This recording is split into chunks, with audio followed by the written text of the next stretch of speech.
Assalamualaikum warahmatullahi wabarakatuh.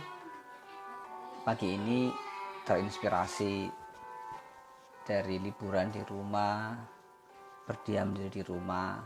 Maka ide-ide yang muncul adalah ide-ide menulis tentang parenting seputar dunia rumah tangga, dunia anak-anak, dunia pendidikan yang di rumah.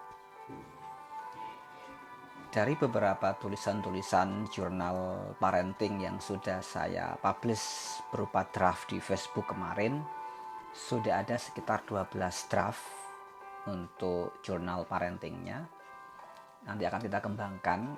Kalau 12 draft kurang lebih kita kalikan menjadi satu draft menjadi 4 halaman. Satu draft 4 halaman, maka 12 kali 4 sudah 48 halaman. 48 halaman tinggal tambahkan 12 draft lagi menjadi 100 halaman. Jadi dalam waktu kurang lebih 1 bulan insya Allah akan selesai draft modul kita tentang dunia parenting. Di dunia parenting ini yang menarik adalah ide yang muncul pada pagi hari ini mengenalkan raudhah. Bagi teman-teman muslim pasti tahu apa itu raudhah. Raudhah taman-taman surga di mana Rasulullah antara makam Rasulullah dan mimbar itu ada namanya raudhah, taman-taman surga, di mana ketika kita berdoa di sana semua doa kita akan dikabulkan oleh Allah. Kita bisa mengenalkan raudhah kepada anak-anak kita melalui apa? Melalui cerita verbal dulu, bahwa nak, di dunia ini ada satu tempat yang sangat mustajab untuk kita berdoa. Di mana itu ayah? Namanya raudhah. Sebelah raudhah ada mimbar dan ada makam Rasulullah. Siapa Rasulullah? Rasulullah utusan Allah yang bernama Sayyiduna Muhammad, yang diutus lahir di Makkah. Ketika lahir sudah dalam kondisi yatim karena dalam usia 6 bulan ayahnya meninggal. Dan itu kita ceritakan kepada anak-anak kita. Lalu bagaimana mengenalkan raudhah? Saat ini lebih enak, lebih mudah karena ada YouTube. Tinggal searching saja di YouTube, situ ada banyak tokoh-tokoh, model-model yang bisa kita pilih. Apakah anak artis, anak ulama, atau siapapun. Anak kecil yang umroh ke Mekah, ke Madinah. Kita bisa melihat bagaimana aktivitas vlog mereka di YouTube, bagaimana mereka melakukan umroh, mengambil mikot di Bir Ali, mengurus paspor, dan hal-hal yang lainnya yang bisa kita ceritakan kepada anak-anak kita. Nah, ketika anak-anak melihat secara visual di video YouTube, oh aku mau seperti itu, aku mau kayak gitu, membangun sebuah kegairahan, rasa cinta, rindu untuk ke sana. Maka Allah akan memampukan kita mengumpulkan poin demi poin, pundi-pundi. Ya Allah, aku rindu mengunjungi, berziarah ke makam kekasihmu, ke makam Rasulullah Muhammad SAW. Maka Allah akan memampukan kita untuk berkunjung ke Madinah, kemudian tawaf di Makkah, betapa syahdu dan nikmatnya. Nah, ketika mengenalkan raudhah kepada anak-anak ini, anak-anak mulai tertarik, mulai punya impian. Jadi kalau selama ini liburan-liburan banyak iklan-iklan, promosi-promosi yang memberitahukan, yang berusaha masuk ke dalam pikiran bawah sadar kita tentang tujuan-tujuan wisata yang luar biasa di sana, di mana di sana ada kegembiraan, kesenangan-kesenangan, dan edukasi-edukasi yang lebih bermakna, bermanfaat secara duniawi. Nah, coba kita mengajak anak-anak kita liburan, mengisi liburannya kemana? Liburan yang bernuansa spiritual, menjernihkan dirinya, hatinya, membangun ketertarikannya lebih dekat kepada kekasih Allah Subhanahu wa taala. Siapa? Rasulullah Muhammad Shallallahu alaihi wasallam. Nah, teman-teman, ketika anak-anak sudah mulai tertarik, sudah muncul dalam dirinya betapa senang, gembira dan bahagianya, maka sesuatu yang sangat luar biasa yang dahsyat masuk ke memori pikiran bawah sadarnya. Apalagi ketika anak-anak kita usianya di bawah 7 tahun, di bawah 12 tahun, maka mereka sudah punya gambaran terinstal dalam memori bawah sadarnya. Makkah, Madinah, Umroh, Rasulullah, rasa cinta. Nah, hal ini membuat kecintaannya menjadi berlipat, dan ketika dia dewasa, memori itu akan muncul ke atas, memperkuat. Berbahagialah bagi Anda yang hidup di era saat ini, di mana era teknologi memudahkan segala sesuatunya. Apa yang kita cari semuanya ada di internet, semuanya ada di YouTube. Tetapi ingat, tidak semua hal bisa kita tanyakan secara langsung kepada internet, kepada YouTube. Ada hal tertentu yang memang ketika bertanya kita butuh secara langsung bertanya kepada para pakarnya, para ahlinya, yang kita butuh bertemu tatap muka. Nah, kembali kepada anak-anak yang merasa gembira, yang senang karena mendapatkan, asik sekali ya, nanti kita mikot di sana, kita akan rekreasi di sana, kita makan di sana, semuanya. Terus kita juga belajar ngaji, tawaf, merasakan betapa nikmatnya. Nah, kita pilih waktu-waktu terbaik mengajak anak-anak umroh. Nah, tinggal kita lihat saja bulannya pada bulan apa, musim dingin, musim panas, atau tengah-tengah, tidak panas, tidak dingin. Artinya cuaca itu tidak terlalu ekstrim bagi kita orang Indonesia, karena ketika cuaca mendekati panasnya normal seperti di Indonesia, coba cek di Google aja, nanti kita gunakan referensi tanggal sekian, bulan dan tahun ini, suhu derajat di Mekah berapa, di Madinah berapa. Nah, terus setelah kita cerita, menontonnya di YouTube bersama anak-anak, yang ketiga, kita ajarkan mereka untuk bersenandung membaca sholawat, rindu kepada Rasulullah. Nah, dalam tradisi kami, di keluarga kami, di keluarga kita ada punya tradisi untuk membaca sholawat setiap hari. Kamis malam Jumat kita baca sholawat bersama, memuji Rasulullah, ada syair-syair yang kita baca. Terus kita terjemahkan juga kepada anak-anak. Kita ceritakan bagaimana Rasulullah itu dilahirkan, bagaimana Rasulullah dibesarkan, ceritanya lebih detail kepada mereka. Dan di sesi-sesi akhir kita bersolawat, kita berdoa, Allahumma rizukna ziyaratau fi kulli sana, Allahumma rizukna ziyaratau fi kulli sana, Allahumma rizukna ziyaratau fi kulli sana. Ya Allah, anugerahkanlah kami untuk berziarah kepada beliau setiap tahun. Bahkan ada doa yang dipanjatkan oleh guru-guru kami, guru-guru kita, berdoa marrotin ba'da marroh, berulang-ulang dan terus menerus membangun sebuah kerinduan hati kita kepada Rasulullah, bersolawat. Nah, kita ajarkan anak-anak kita mencintai sesuatu yang spiritual, yang kalau orang-orang bilang itu kebahagiaan. Ada 3 level. Level yang pertama adalah pleasure, level kedua engagement, level ketiga meaning, arti. Sebagai muslim kita ajarkan anak-anak kita untuk mengetahui hidup ini apa, kita ajarkan kepada mereka, tentu saja dengan menggunakan bahasa-bahasa yang sederhana yang mampu dipahami oleh anak-anak kita.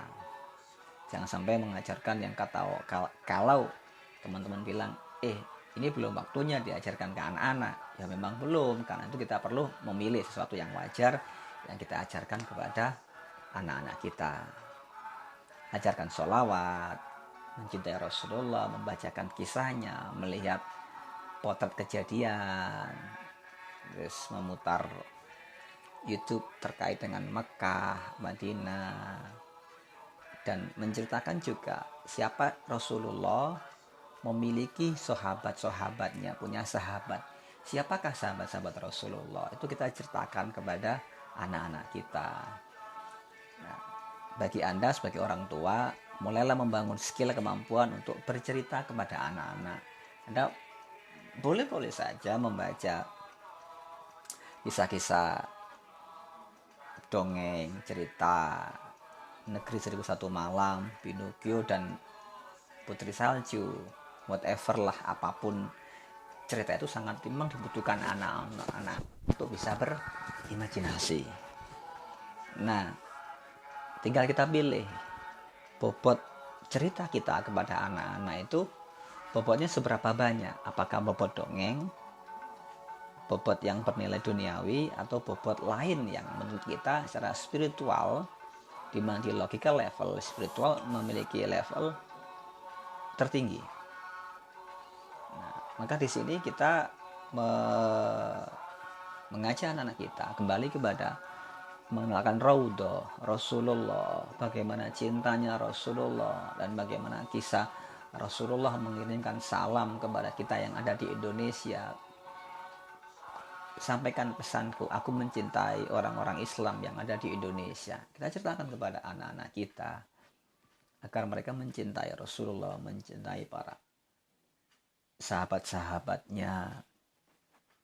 Karena yang tahu Rasulullah adalah para sahabatnya. Kita tidak bisa belajar mengetahui Rasulullah hanya berdasarkan teks yang ada di cerita-cerita, di buku, di kitab, tanpa ada orang yang memang ahli untuk melihat sisi dari sebuah kalimat, sebuah cerita, apakah ini bermakna balaghah, apakah ini konteksnya seperti apa, asbabun nuzul, sebab turun-turunnya cerita ini bagaimana.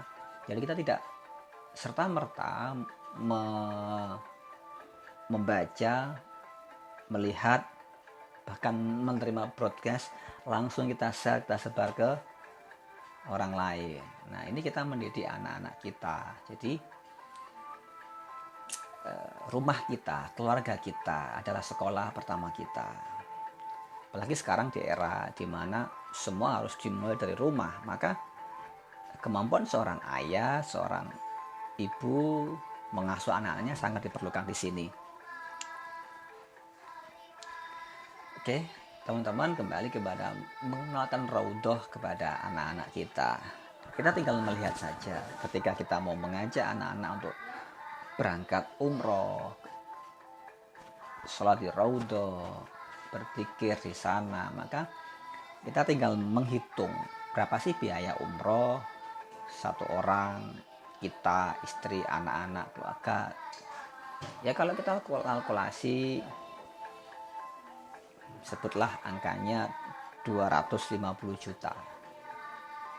250 juta sedikit atau banyak, ya tergantung dari mana kita menilai sedikit atau banyaknya itu. Bagi orang-orang yang tidak pegang ya akan mengatakan banyak, tetapi ingat bahwa berapapun angkanya, ketika Allah memudahkan bagi kita mengajak anak-anak kita ke sana, maka Allah akan mempermudah kita, meluaskan rezeki kita untuk kita bisa berangkat ke raudhah, ziarah kepada Rasulullah. Bagaimana kita setelah subuh kita ziarah, setelah duha kita ziarah, bahkan setelah duha kita ngantri di raudhah, mengajak anak-anak berdoa secara khusyuk bergantian dengan jamaah-jamaah yang lain. Kita merindukan kita dapat ziarah lagi ke sana, berulang-ulang dan berulang-ulang sebuah ziarah, menumpahkan kangen dan rindu kita kepada Rasulullah. Nah, setelah Anda sudah berhitung berapa jumlahnya, maka Anda dapat membuat sebuah planning, sebuah rencana di perjalanan mengenalkan raudhah ini. Kira-kira pada tahun berapa, tanggal berapa kita akan berangkat secara finansial, emosi, bahkan pemilihan biro umroh pun dibutuhkan di sini. Kita akan memilih biro umroh yang seperti apa. Di sini saya tidak akan promosi biro umrohnya apa, silakan teman-teman mencari sendiri. Kemudian setelah ada biro umroh, siapa muntawifnya, siapa ustadz, kiai yang membimbing kita, ketika kita melakukan ibadah umroh ke sana bersama anak-anak kita. Kenapa? Karena berbeda ketika kita umroh kita sendiri bersama orang tua atau bersama anak-anak. Kalau bersama anak-anak, tenaga kita pun ekstra menjaga mereka. Bagaimana asupan makannya, gizinya mereka terpenuhi, mengenalkan tempat-tempatnya, menjelaskan kepada mereka. Apalagi bahasa kita berbeda, bukan bahasa sehari-hari kita tidak menggunakan bahasa Arab. Beruntungnya di sana bahasa Indonesia sudah sangat familiar, banyak orang yang mampu berbahasa Indonesia. Ingat tujuan kita berziarah, mengenalkan anak-anak cinta Rasulullah, mengenalkan Raudhah.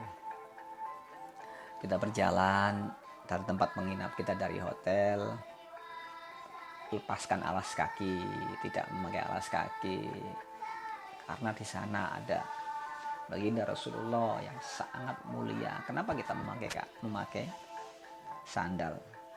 Nah, teman-teman, setelah anak-anak paham, telah muncul rasa cintanya, rasa kangennya kepada Rasulullah, tahu apa itu Raudhah, kita juga kenalkan sosok istri Rasulullah, siapa itu Sayyidatina Khadijah,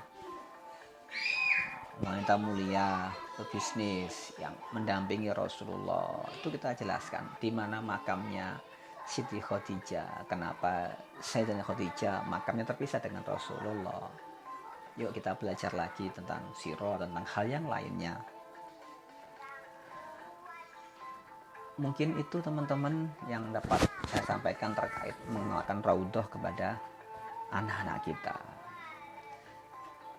Beruntunglah pada saat ini informasi terkait umroh, kemudian segala halnya begitu mudah. Bahkan sekarang Anda ketik di YouTube aja, Anda ketik Madinatul Munawwarah, akan muncul live bagaimana kondisi Madinah sekarang, bagaimana kondisi Ka'bah sekarang.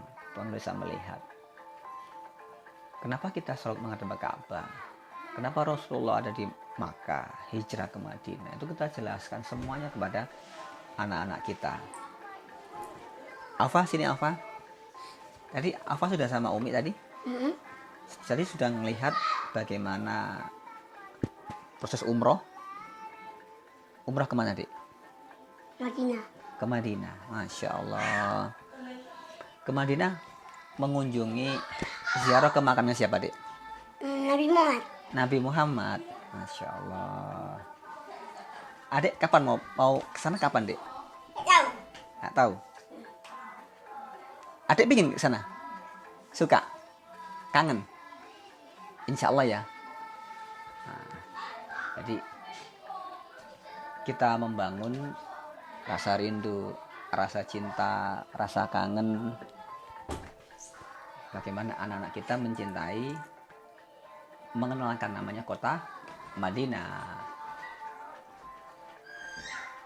Oke teman-teman, terima kasih. Saya Ilham Sabto. Assalamualaikum warahmatullahi wabarakatuh.